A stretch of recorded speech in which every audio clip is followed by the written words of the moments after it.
এবং আমি আপনাকে সম্মান না করলে আমি আপনার কাছ থেকে সম্মান আশা করতে পারি না। আসুন আমরা মনকে বড় করি, দৃষ্টিভঙ্গিকে প্রসারিত করি। যাদের মন ছোট তাদের মাধ্যমে বড় কাজ হয় না। We have no room in our heart to accommodate others. অন্যদেরকে আমরা গ্রহণ করতে পারি না। আমি আমার দলের লোক ছাড়া, আমি আমার তরিকার লোক ছাড়া অন্যদেরকে আমি অ্যাকোমোডেট করতে পারি না। এই দৃষ্টিভঙ্গি আমাদের পাল্টাতে হবে। সবাইকে নিয়ে কাজ করার মানসিকতা আমাদের গ্রহণ করতে হবে। সম্মানিত হাজরিন,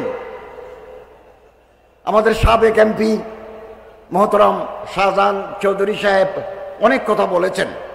ইসলামিক সমাজ কল্যাণ পরিষদের যে জায়গার কথা বলেছেন, ৯৯ বছরের জন্য আপনারা লিস্ট চাচ্ছেন, আপনারা আবেদন করেন। ধর্ম মন্ত্রণালয়ের উপদেষ্টা হিসেবে আমার যা যা করা দরকার আমি ১০০ এর জন্য কাজ করব। দ্বিতীয়, আমার মন্ত্রণালয়ের অধীনে ইসলামিক ফাউন্ডেশন, ওয়াকফ প্রশাসন, এরপরে মসজিদ ভিত্তিক গণশিক্ষা, ইমাম মুয়াজ্জিন কল্যাণ পরিষদ, হিন্দু কল্যাণ ট্রাস্ট, বৌদ্ধ কল্যাণ ট্রাস্ট, খ্রিস্টান কল্যাণ ট্রাস্ট আছে। আমি ইনশাআল্লাহ আজিজ ১৬ বছরের জঞ্জাল ৬ মাসে পরিষ্কার করা যায় না। আমি আন্তরিকভাবে চেষ্টা করছি। আগে প্লেনের ভাড়া ছিল হজে ১,৯৭,০০০। আমি ৪ বার বিমানের অফিসারদের সাথে বসে এটা ১,৬৭,০০০ নামিয়ে এনেছি।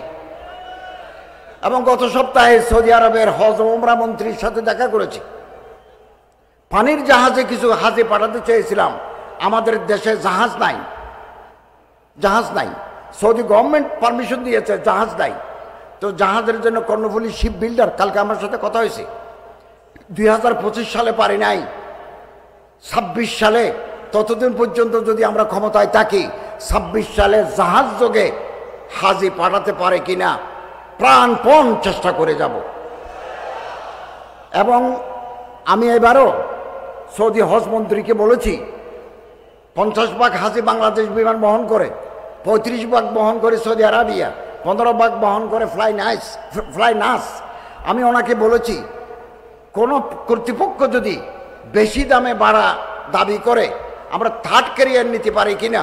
তিনি আমাকে বলেছেন আপনি লিখিতভাবে আমার চিঠি দেন, এটা যদি পাই বাংলাদেশ বিমান অথবা আর কেউ যদি ভাড়া বেশি চায় আমি আমিরাটস ভাড়া করব, আমি কাতার এয়ারওয়েজ ভাড়া করব এবং গালফ এয়ার ভাড়া করব। আমার দেশের হাজিরা যাতে একটু কম পয়সায় হজ করতে পারে আমি অত্যন্ত সচেতন। আমার মন্ত্রণালয়ের অধীনে যদি কেউ ঘুষ খায় আপনি যদি প্রমাণ দিতে পারেন আমি তাকে সাসপেন্ড করে দেব। আমি এটা স্পষ্ট করে বলেছি। আলহামদুলিল্লাহ আমি আমার মন্ত্রণালয়ের অধীনে যত ডিপার্টমেন্ট আছে খুব নেককার, পরহেজগার, আল্লাহর বলি, দিনদার লোকদেরকে আমি মনোনয়ন দিয়েছি। আপনারা জানে খুশি হবেন, Islamic foundation is a board of governors. যাদের পরিচালনায় ইসলামিক ফাউন্ডেশন পরিচালিত হয় এই ৫ জন বড় আলেমের ভিতরে আমি চট্টগ্রাম শাহী জামে মসজিদ সম্মানিত খতিব আওলাদের রসুল হজরত তাহির জাবিরিকে আমি মেম্বার করেছি। আমি এই ব্যাপারে হজরত জনাব শাহজাহান চৌধুরী এমপির সাথে কথা বলেছি। এরকম ৫ জন বড় আলেম পদাধিকার বলে উপদেষ্টা হিসেবে আমি চেয়ারম্যান। এবং আলহামদুলিল্লাহ গত মিটিংয়ে আমরা ইতিবাচক অনেক সিদ্ধান্ত নিয়েছি। ফেব্রুয়ারি মাসে আমাদের আবার মিটিং আছে, হজরত যাবেন, আমরা আরও সিদ্ধান্ত নেব। এবং আমরা এই সিদ্ধান্ত নিয়েছি বিগত ১৬ বছরে ইসলামিক ফাউন্ডেশনকে যারা বেচা বিক্রি করেছে, নয়ছয় করেছে, হাইকোর্টের বিচারপতির নেতৃত্বে তদন্ত কমিটি গঠন করে আইনানুগ ব্যবস্থা নেব। আমরা একমাত্র আমরা আল্লাহকে ভয় করি, আল্লাহর রহমত কামনা করি। এদেশের তৌহিদি জনতা আমাদের সাথে আছে, এটাই আমাদের শক্তি। ইনশাআল্লাহ আজিজ পরামর্শ দেবেন, বুদ্ধি দিবেন। এবং ইসলামিক ফাউন্ডেশনের গভর্নর আন্দরকিল্লায় থাকেন, ওনার কাছে বলবেন, আমাদের কাছে চলে আসবে। এবং যাকে মহাপরিচালক করেছি তিনি একজন আলেম মুফতি, তিনি খুলনা নারী ও শিশু আদালত ট্রাইব্যুনাল নম্বর 3-এর বিচারক, জেলা জজ, দায়রা জজ, ওনাকে এনেছি। ওয়াকফ প্রশাসনে একজন অ্যাডিশনাল সেক্রেটারি দিয়েছি, উনি অত্যন্ত পরহেজগার মানুষ, ঘুষ খান না। এই জঞ্জাল একদিনে করতে পারবো না, তবে জঞ্জাল পরিষ্কার করার কাজ শুরু করেছি। আপনারা আমাদেরকে পরামর্শ দিবেন, আমাদেরকে গাইড করবেন, আমরা যাতে আমার মন্ত্রণালয়, আমার আন্ডার যে আমার মন্ত্রণালয়, এটা যাতে আমি সুষ্ঠু সুন্দরভাবে পরিচালনা করতে পারি, এরকমভাবে আপনারা পরামর্শ দিবেন। আমাদের প্রধান উপদেষ্টা প্রফেসর ডক্টর মোহাম্মদ ইউনূস সাহেব বলেছেন যে আমরা এমন এক নির্বাচন দেব আগামীতে যেটা হবে ফেয়ার, ফ্রি, ইম্পার্শিয়াল, ঐতিহাসিক নির্বাচন হবে আগামীতে। দিনের ভোট রাতে হবে না, দিনের ভোট দিনে হবে। এদেশের জনগণ যাকে ভালো মনে করেন তাকে ভোট দেবেন, ভোট দেবেন। ভোট নিয়ে কোনো কারচুপি হবে না।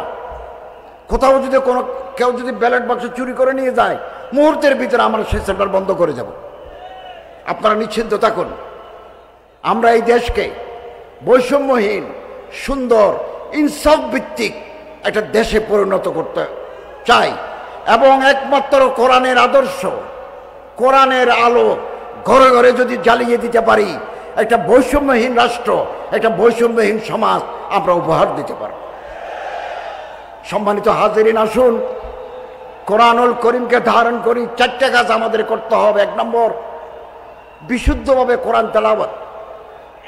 মান কারা আল কোরআন হারফান ফালাহু আশরু হাসানাত, এক এক করে 10টা করে নাকি শুদ্ধ কোরআন চর্চা। আলহামদুলিল্লাহ, শুদ্ধ কোরআন চর্চার ব্যবস্থা আছে। 2, ফাহামে কোরআন, কোরআনকে বুঝতে হবে। ইয়াসিন, জুমর, তওবা, নূর, মায়দা, বাকারা, ভিতরে কি, what is the message of the Lord provident, ভিতরে আছে কি, এটা আমার জানতে হবে। 3 নম্বর, কোরআনের ভিতরে আওয়ামের নওয়াহি আছে। আপনারা বসুন, আমাদের আজকের সমাপনী দিবসের বিশিষ্ট মুফাসসিরে কোরআন হযরত মাওলানা মিজানুর রহমান আজহারী সাহেব আসছেন।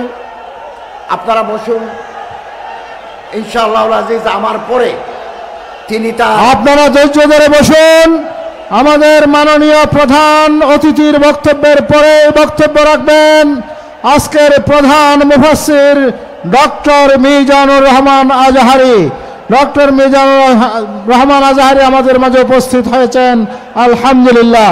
আপনারা বসে পড়ুন, বসে পড়ুন, সবাই বসে পড়ুন, শৃঙ্খলার সাথে বসুন। আপনাদের সকলের সহযোগিতা কামনা করছি। এখন সমাপ্ত বক্তব্য রাখছেন মাননীয় প্রধান অতিথি।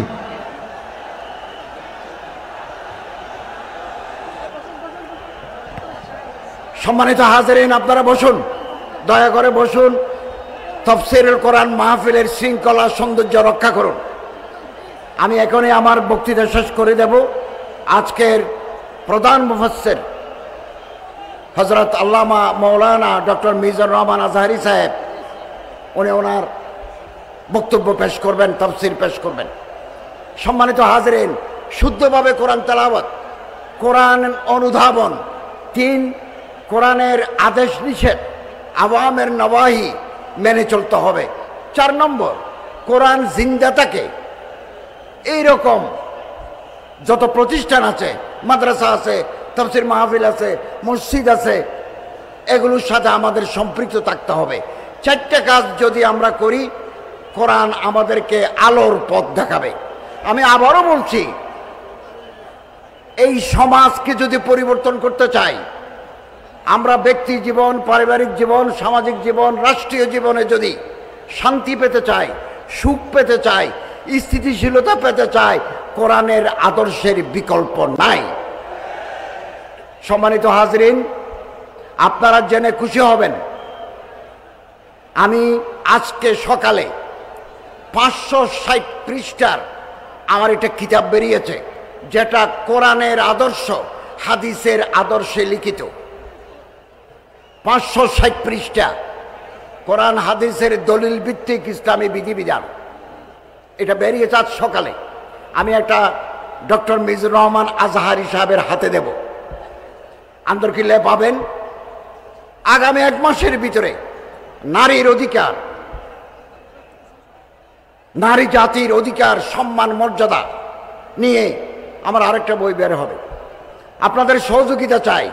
আল্লাহ যেন আমাদের কলমে, আমাদের জবানে, আমাদের দিলের মাধ্যমে এই জাতির আমরা সেবা করতে পারি।